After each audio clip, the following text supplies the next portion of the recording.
Anda kembali bersama kami di Metro hari ini. Pemirsa, Iran menegaskan kesiapannya menghadapi potensi serangan lanjutan dari Amerika Serikat dan Zionis Israel.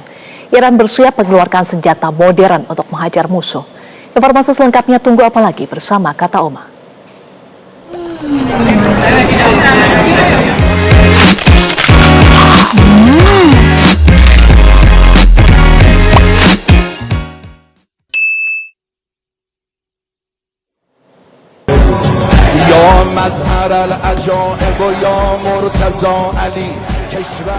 Iran bersiap menghajar Amerika Serikat dan Zionis Israel jika mereka melanjutkan agresi. Sumber militer di Iran menyatakan bahwa Iran punya senjata modern yang belum pernah digunakan untuk berperang melawan AS dan Zionis Israel, bahkan belum pernah diuji coba. Iran dengan serius mengamankan kepentingan nasional dan mewujudkan hak-haknya yang sah.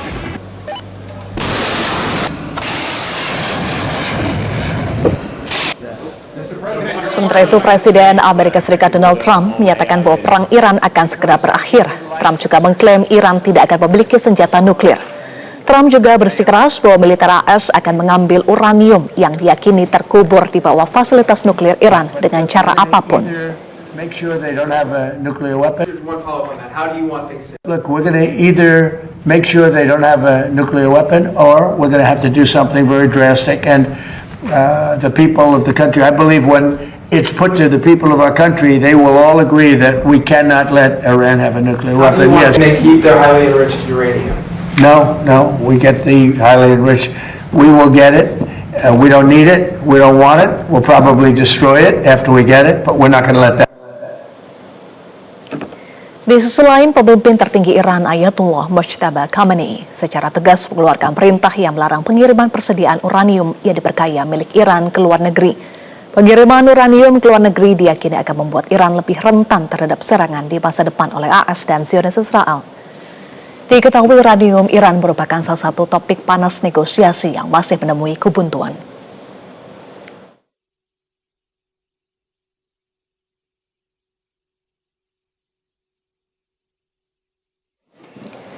Otoritas Kendali Teluk Persia Iran (PGSA) telah merilis peta wilayah laut di bawah kendali Angkatan Laut Korps Garda Revolusi Islam IRGC.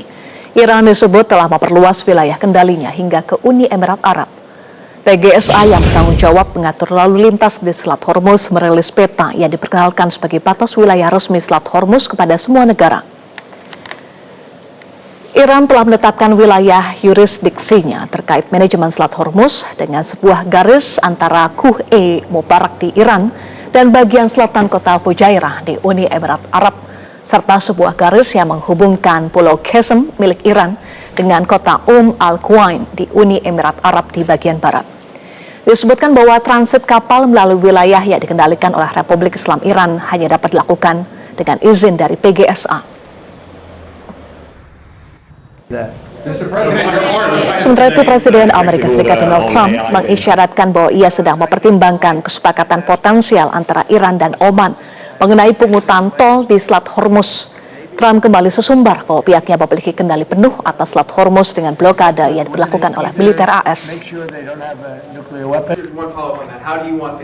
Well, we're looking at it. We hear about it. They've negotiated. They've had a relationship with them before, and we'll see. We have total control of the Strait of Hormuz, as you know, with our blockade. The blockade's been 100% effective. Nobody's been able to get through. It's like a steel wall. It's our Navy. We have the greatest military anywhere in the world. We wiped out their Navy. We wiped out their air. I think they're down to about, I would say we knocked out 85% of their missile capacity. It's very hard for them now to build missiles. To build drones. Pemirsa, Iran menegaskan Selat Hormuz adalah bagian dari kedaulatan mereka, maka lalu lintas Selat Hormuz berada di bawah Iran. Siapapun yang melintas tanpa izin Iran akan ditindak. Berikut laporan eksklusif rekan Anggi Hasibuan dan juru kamera Maulana Ridwan dari tengah laut Selat Hormuz. Pemirsa, kami berada di Selat Hormuz, ini di tengah laut. Kami sudah mendapatkan izin dari pihak Iran untuk berada di sini. Di belakang saya ini salah satu kapal yang kemudian berada di Selat Hormuz. Suasananya seperti ini, pemirsa. Ini kapal terdekat saya, jaraknya hanya diperbolehkan sampai sini. Kalau kita lihat di sebelah sana juga masih banyak ini kapal-kapal yang kemudian masih menunggu informasi dari pihak Iran. Nah, kabar terbaru pemirsa bahwa dari Iran sudah ada lembaga baru, badan baru yang mengelola Selat Hormuz. Lembaga inilah kemudian yang membuat kemarin ada batas-batas baru wilayah-wilayah di Selat Hormuz. Sudah ada batasan yang jelas, wilayah mana saja yang kemudian kalau dilewati ini harus koordinasi dengan pihak Iran. Nah, di sini pihak Iran menegaskan bahwa mereka akan mengawal dengan selamat ketika nanti mereka sudah berkoordinasi dengan pihak Iran itu sendiri. Nah, Anda bisa lihat pemirsa, ini jarak dari kapal ya, misalnya kapal 1, kapal 2, dan beberapa kapal lainnya ini kelihatannya jauh ya. Gimana juga caranya pihak Iran ini kemudian menjaga kalau misalnya ada kapal-kapal yang mau kabur dari wilayah yang dijaga. Nah, biasanya itu nanti ada sistem yang membaca pergerakan kapalnya. Nanti pasukan nyamuknya Iran, pasukan yang kecil-kecil ini, kapal kecil ini akan mendekati. Mereka mengasih info dulu bahwa mereka harus berkoordinasi dengan pihak Iran untuk keluar dari wilayah Hormuz. Kalau misalnya masih mencoba untuk bandel atau membelot, mereka nanti akan bisa kena serangan atau juga ada tindakan tegas. Dan ini tidak hanya dari pasukan nyamuknya, kadang bisa juga melalui drone serangan mereka atau juga dari rudal-rudal terdekat dari pangkalan-pangkalan terdekat di wilayah sini. Dari Selat Hormuz, Anggi Hasibuan, Maulana Ridwan, Metro TV. Iran menegaskan tidak kekurangan aset yang siap digunakan untuk menangkis setiap serangan agresor AS dan Zionis Israel. Bagaimana sebenarnya kekuatan militer Iran saat ini? Kami akan membahasnya bersama dengan analis geopolitik Timur Tengah, Dina Sulaiman. Selamat sore Mbak Dina. Iya, selamat sore Mbak Eva. Mbak Dina, Iran siap menghajar AS dan Zionis Israel dengan senjata baru jika agresi musuh terus berlanjut. Seberapa kuat senjata baru Iran ini, Mbak Dina?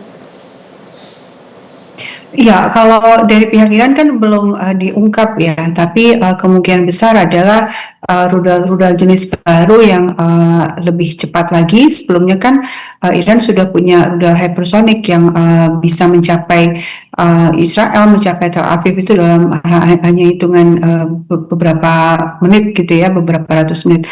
Nah, saya pikir di antara kemungkinannya ya memang rudal yang jauh lebih cepat lagi, dan juga ada kemungkinan juga bahwa peluncurnya ya, selama ini kan peluncur rudal Iran itu banyaknya di darat, sementara situasi seandainya memang terdesak dan seandainya Amerika Serikat kemudian nekat untuk melakukan serangan darat, sangat mungkin Iran kemudian mengaktifkan peluncur rudal dari tempat-tempat yang tak terduga, misalnya dari bawah laut gitu ya.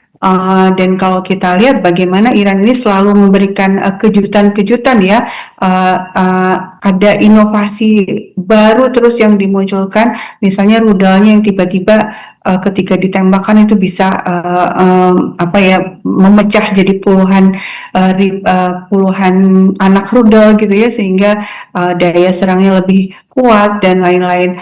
Saya pikir ini menunjukkan bahwa Iran itu punya kesadaran penuh ya dalam perang ini, bahwa dia mampu untuk melanjutkan peperangan, dan karena itulah posisinya selalu selalu firm, selalu tegas mempertahankan kedaulatannya, sehingga meskipun berulang kali Trump itu mengancam, bahkan terakhir juga mengatakan akan datang untuk merebut uraniumnya, berarti kan logikanya ketika Trump mengatakan akan merebut uranium, berarti kan serangan darat ya, karena nggak mungkin serangan udara bisa merebut uranium.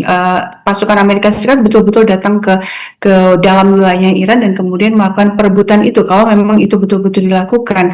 Tapi Iran sama sekali ini ya tidak menunjukkan mundur sedikit pun, bahwa ia mau berhenti perang dengan syarat bahwa program nuklirnya tidak diutak-atik, dan kemudian juga Amerika Serikat harus berjanji untuk tidak menyerang sama sekali, dan itu artinya ya Amerika harus keluar dari kawasan dan bahkan meminta ganti rugi atas semua kerugian yang sudah ditimpakan Amerika Serikat dan Israel selama perang ini. Dan saat ini AS maju mundur, Mbak Dina, untuk menyerang Iran, dan pasti menjadi tanda tanya atau teka-teki ya, apa penyebabnya? Apakah betul karena permintaan negara-negara Teluk, atau tadi soal kekuatan Iran, kalkulasi AS terhadap kekuatan Iran dengan senjata atau alat tempur baru yang disiapkan oleh Iran? Iya, kalau saya pikir semua faktor ya, semua faktor itu saling berpengaruh. Yang pertama tadi Iran itu juga terus melakukan cyber war ya, perang psikologi dengan menunjukkan bahwa dan berkali-kali juga ya ini ya merilis video-video gudang persenjataannya di bawah tanah gitu kan. Kemudian menunjukkan latihan-latihan perang dan juga bahkan yang terbaru itu ternyata Iran juga melatih rakyatnya untuk menggunakan senjata. Ini justru sebenarnya pada saat yang sama menunjukkan bahwa kondisi keamanan di Iran itu sangat stabil. Bayangkan ada sebuah pemerintahan dengan berani memberikan pelatihan penggunaan senjata kepada rakyatnya. Seandainya pemerintah tersebut takut ada pemberontakan dari rakyat, itu nggak akan terjadi. Artinya ini betul-betul saling percaya antara pemerintah dengan rakyat di Iran itu betul-betul kuat, sehingga pemerintah sama sekali tidak ada ketakutan ketika memberikan pelatihan senjata kepada rakyat, karena pemerintah yakin bahwa rakyat akan bersama pemerintah untuk kemudian melakukan perlawanan seandainya betul Amerika Serikat datang ke menyerang di darat. Kemudian juga ada perkembangan baru juga di negara Teluk.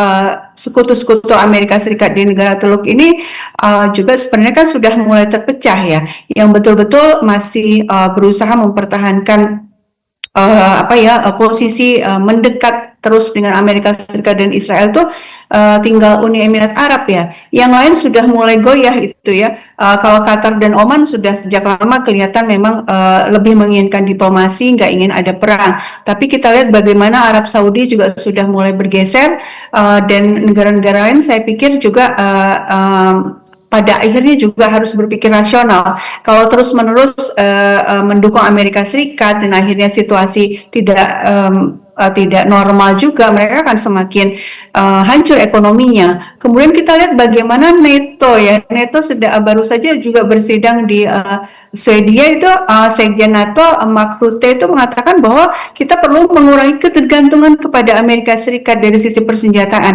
Artinya kan memang kelihatan NATO pun juga mulai menjaga jarak dari Amerika Serikat, dan sebelumnya Trump juga sudah ngomel juga ya, karena kenapa kok NATO nggak mengizinkan pangkalan militer di Eropa untuk dijadikan basisnya Amerika Serikat untuk perang ini. Kemudian juga belum lagi kita bicara China, Rusia. China juga masih terus memberikan dukungan kepada Iran dengan cara melanjutkan perdagangan minyaknya dan lain-lain. Artinya sebenarnya memang Amerika Serikat ini dalam keadaan terdesak, dan karena itulah masih gayanya Trump tuh masih mengancam, berulang kali mengancam, tapi bolak-balik kemudian dibatalkan dengan berbagai alasan yang diberikan. Dengan kondisi Trump yang terdesak, kemudian negara Teluk juga yang tergabung dalam proksi AS terpecah, tetapi di media sosial Trump mengumumkan penundaan serangan ke Iran atas permintaan tetangga Iran, Qatar, Arab Saudi, dan Uni Emirat Arab. Apa kepentingan ketiga negara Teluk itu, Mbak Dina? Pertama kemungkinannya memang betul ya bahwa negara-negara Teluk ini meminta Amerika Serikat untuk membatalkan serangan, tapi bisa jadi ini alasan saja gitu ya, karena Trump sebenarnya memang tidak siap untuk melakukan serangan, tapi kalau membatalkan begitu saja tentu mempermalukan dirinya gitu. Nah sekarang seandainya memang betul negara-negara Arab ini meminta Trump untuk menghentikan atau membatalkan serangan ke Iran, ya saya pikir karena perhitungan yang rasional ya. Kalau seandainya perang tereskalasi, itu berarti situasi akan semakin rumit buat semuanya. Saat ini saja negara-negara Teluk ini sudah betul-betul kerepotan karena mereka tidak lagi leluasa menjual minyaknya ke pasar dunia ya, karena masalah Selat Hormuz yang diberlakukan aturan baru oleh Iran ini. Kemudian investasi juga jauh menurun karena situasi aman, para investor lebih suka menarik dananya dan berinvestasi di tempat lain. Belum lagi pariwisata juga sangat menurun karena orang takut untuk berjalan-jalan ke wilayah perang. Tentu saja itu sangat logis ya. Artinya memang buat negara-negara Teluk ini saya pikir seandainya benar mereka yang mendesak Trump agar menghentikan atau menunda perang terhadap Iran, itu berarti mereka sudah mulai punya keberanian ya untuk berkata tidak kepada Trump dan mulai berpikir rasional, dan saya pikir ini juga hasil dari upaya diplomatik juga ya. Iran selama ini kan juga selalu berusaha merangkul ya ke negara-negara Arab ini dengan mengatakan bahwa kita nggak ingin perang sebenarnya dengan Anda semua. Lebih baik kita bersama-sama menjaga keamanan regional, dan yang jadi musuh dan masalah sebenarnya di Timur Tengah itu adalah Amerika Serikat dan Israel. Untuk upaya negosiasi sampai saat ini masih gagal, Mbak, diupayakan mediator Pakistan lebih dari sebulan masih gagal. Kesepakatan apa yang memungkinkan tercapainya titik temu AS dan Iran? Karena selama ini AS yang memaksakan sehingga sulit untuk tercapai kesepakatan. Saya pikir tidak ada titik temunya ya. Artinya gini, dalam sebuah perang ketika satu pihak posisinya daya tawarnya jauh lebih kuat, dalam hal ini adalah Iran ya. Iran itu posisinya betul-betul di atas angin ya, karena banyak faktor ya. Pertama, karena dia berperang di wilayah sendiri dengan logistik yang dia produksi sendiri sehingga tidak bergantung pada negara lain, dan kemudian dukungan rakyat yang sangat kuat dan lain-lain, banyak sekali faktor yang menguntungkan Iran. Ya, dalam posisi seperti ini ya Iran yang memaksakan poin-poin perjanjian. Kami akan mau menghentikan perang secara total, secara penuh kalau A, B, C, D gitu sudah ditetapkan syaratnya. Nah, sekarang Amerika Serikat pilihannya hanya kalau betul-betul mau menghentikan perang ya ikutin syarat yang diminta Iran gitu kan. Sulit untuk misalnya ya membayangkan Iran kemudian padahal posisinya sedang di atas, lalu dia tiba-tiba mengatakan oke, kita mau berhenti perang dan kita mau menyerahkan uranium kita kepada Anda. Nggak mungkin itu terjadi gitu ya, karena secara psikologi juga sudah, secara moral itu spiritnya sedang tinggi karena posisinya tadi yang lebih kuat tadi gitu ya. Sementara di pihak Amerika justru karena dia sedang keadaan terjepit, tidak ada pilihan lain selain mengikuti apa yang diinginkan Iran.